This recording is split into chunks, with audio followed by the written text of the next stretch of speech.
In Scene 1, there was an evil, terrible monster, Grendel, who lived in the most dank and dark place ever, who would soon terrorize Harrot.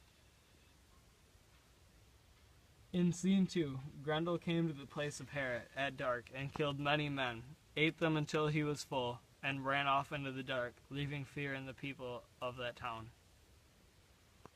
Beowulf hears of Hrothgar's sorrow and sails to the Danish shore to help. Beowulf brings 14 of his strongest men along to help him.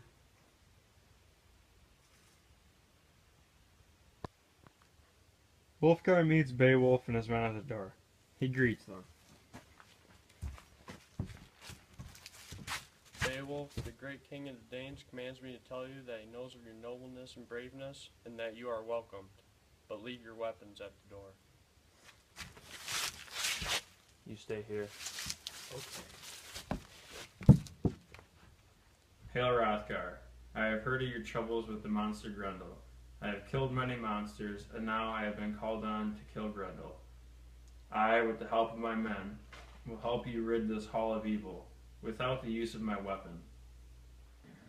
In Scene 5, Hrothgar explains to Beowulf how he became king and took over the land of the Danes, through his brother dying in a feud with Edgetho and Hatlof.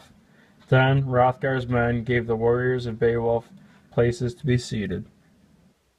You, Beowulf, the foolish warrior who risked your life for no good reason, having Breca with you, you were told not to, but you still swam the sea paths?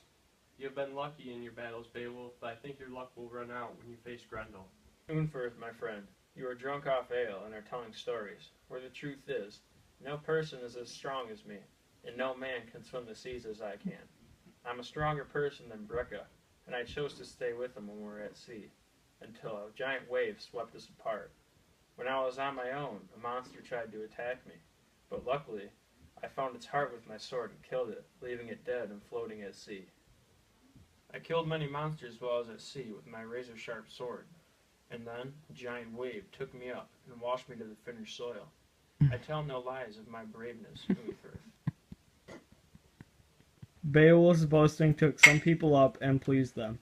They knew he was a good warrior. Then the partying began in the mead hall after. Sometime the warriors went to bed. Knowing their job to kill Grendel, the warriors went to sleep. But Beowulf was unrestful.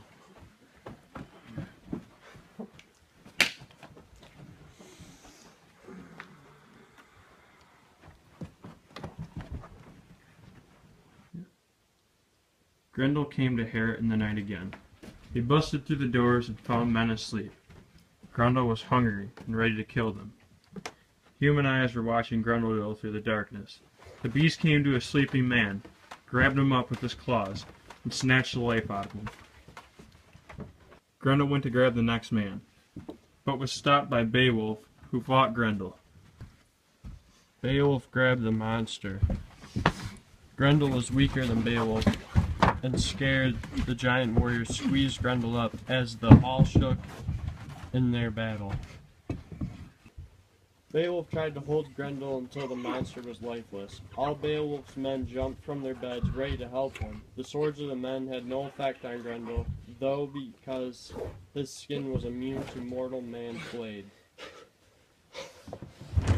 3.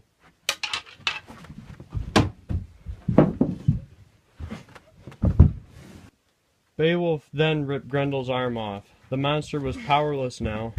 The armless beast still managed to escape back to the bottom of his miserable marsh, only to die later.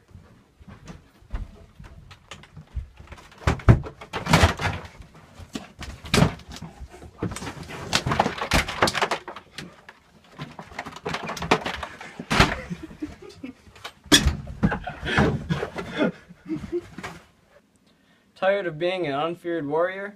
Well, come get yourself some of our newest product, Mustache Balm. This will leave you with a mustache like mine.